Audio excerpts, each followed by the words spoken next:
한 주간 동안 평안하셨습니까?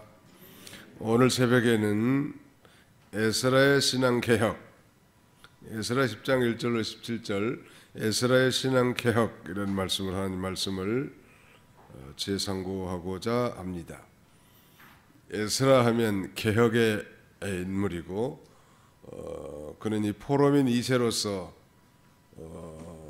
페르시아에 있을 때부터 율법을 배우고 연구하고 준행하면서 장차 하나님께서 포로민 자기 백성들을 돌려보내실 때 자기 백성들에게 이 성경 말씀 즉 이 율법을 가르치기로 결심한 그런 이 비저너리 이 꿈의 사람이었습니다. 아니나 다를까 그가 준비한 대로 계획한 대로 하나님께서는 이스라엘 백성들을 페르시아 바사에서 이제 해방시켜 주셨고 이제 맨 먼저 성전 지대에 가서 이제 제사를 드리고 하나님의 놀라운 섭리 가운데 이제 성전을 재건을 한 것입니다. 먼저는 뭐 성전 기초 공사를 했지만 과거에 솔로몬 성전에 비하지는 못한다 할지라도 이 성전을 재건한 놀라운 기적이 일어난 거죠. 성전이 지어졌다는 것은 저 포로민 2세들의 그 가난한 환경과 난관, 반대자들이 있음에도 불구하고 이 성전이 지어졌다고 하는 것은 성전 건축 그 자체의 중요성이 있는 것이 아니라 바로 성전은 하나님의 임재의 처소요 하나님 앞에 제사 드리는 삶의 중심지란 말. 그러니까 말하자면 언약 백성들에게 삶의 중심지가 생긴 것이고 하나님을 아련하여 만나는 것이고 하나님 앞에 예배드릴 수 있는 이 놀라운 기적의 역사가 나타나는 것입니다. 그럼에도 불구하고 예배드리는 자들 가운데는 그 삶과 언약 백성과 그 일치하지 않는 그런 삶이 있었단 말. 그래서 에스라가 그 성전 앞에서 오늘 본문 1절에 보면 엎드려서 울면서 기도합니다. 죄를 잡아가면서.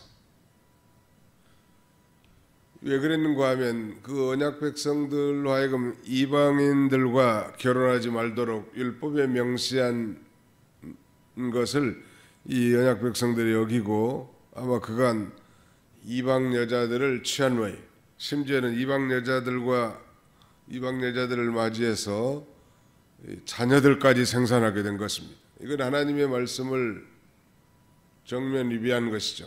언약 백성들 향한 하나님의 뜻을 어긴 것인데 그 이방 여자 취한 게 뭐가 그렇게 죄인가? 오늘날 뭐 외국인 여자와 결혼할 수 없는가? 그런 건 아니죠.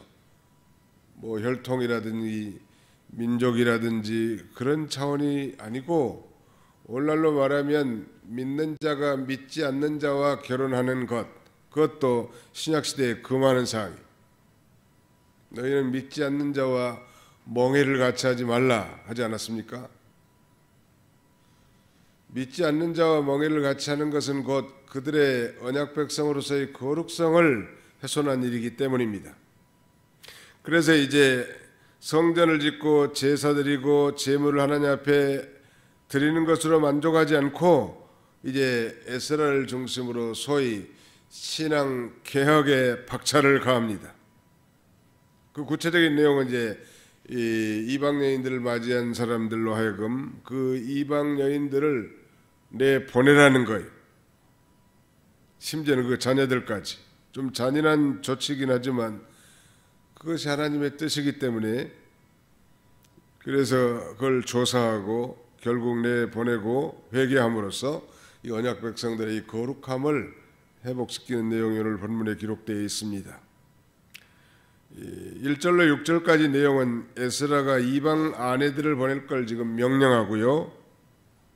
두 번째는 온 백성들의 회개 집회와 결의, 즉 이스라엘 백성들, 포로에서 돌아온 이스라엘 백성들이 총회를 개최하고 회개하면서 결의한 것입니다.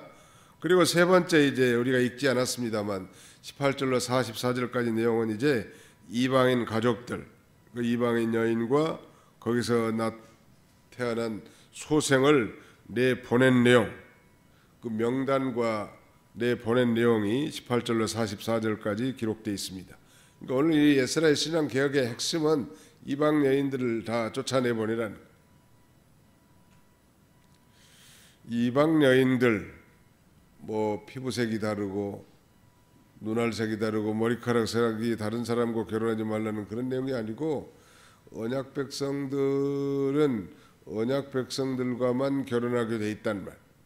이방 여인과 결혼하는 것 자체는 사람 하나만 취한 게 아니라고 그랬죠. 벌써 그 여인들이 가지고 있는 우상을 섬기는 이런 그 습관, 그리고 그들의 이 언약 백성에 반하는 그런 이 안티 크라이스트 컬처럴, 그런 그 사상이 있단 말이에요.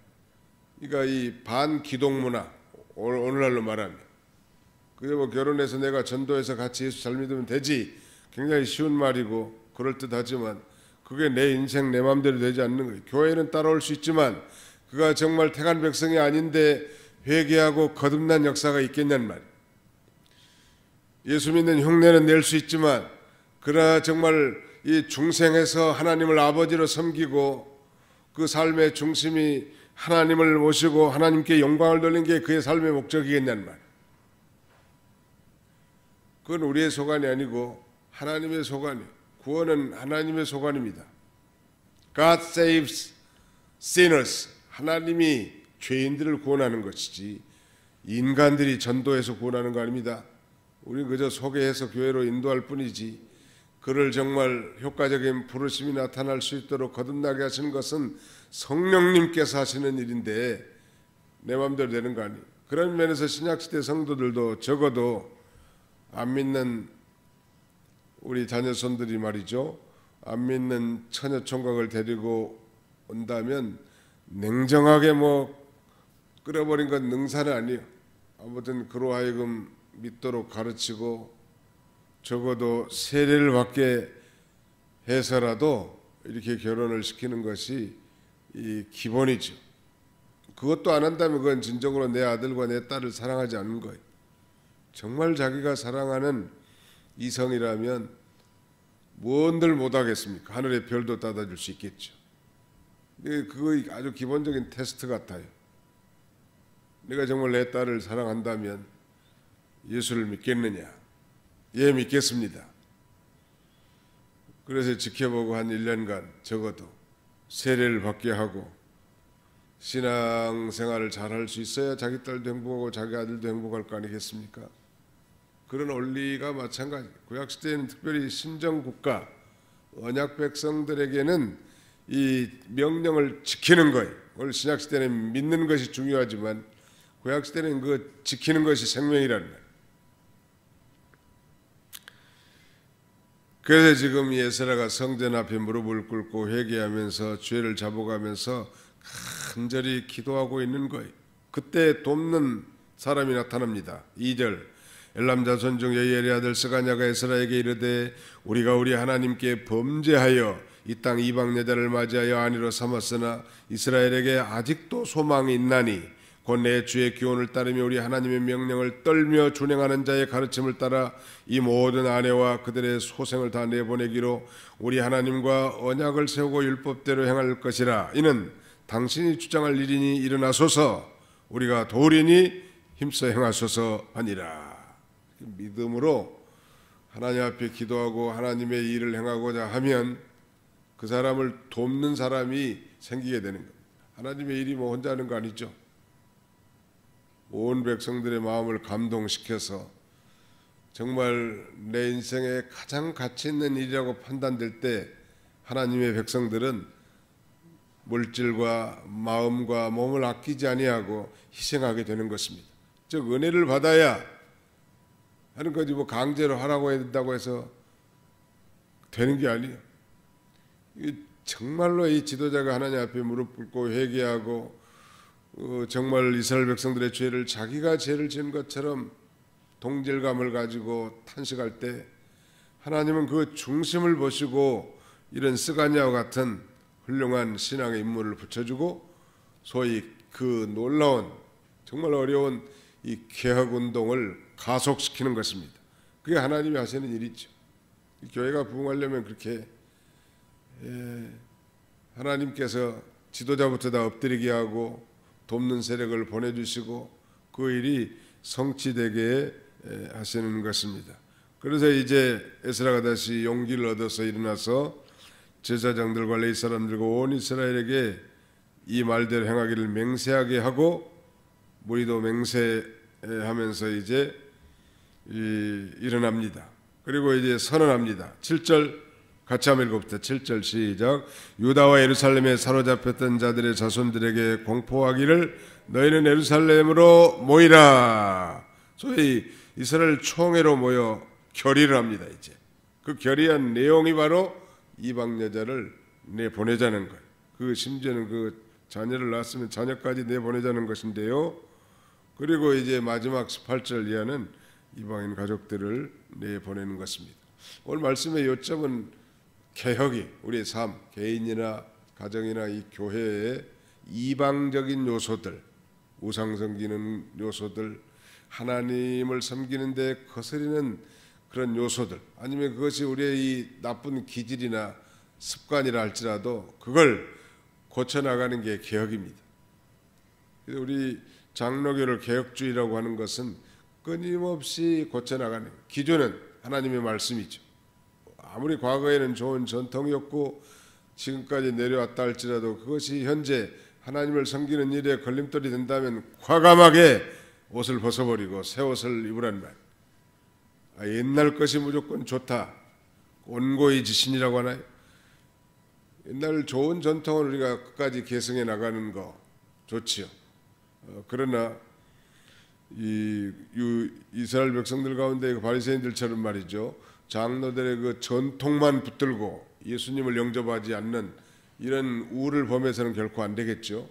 이제 새 시대에 예수님이 가르친 성령의 말씀, 진리의 말씀을 따라 영과 진리로 하나님을 섬겨야 될 텐데 구습을 끝까지 붙들고 그걸 계승해 나가려고 하기 때문에 그들은 교만하고 예수님을 배척할 수밖에 없었던 것이죠. 그러면서 끊임없이 개혁을 해나가는 삶의 개혁 기준은 하나님 말씀이었다. 뭐가 내가 하나님 섬기는데 방해거리가 되겠는가?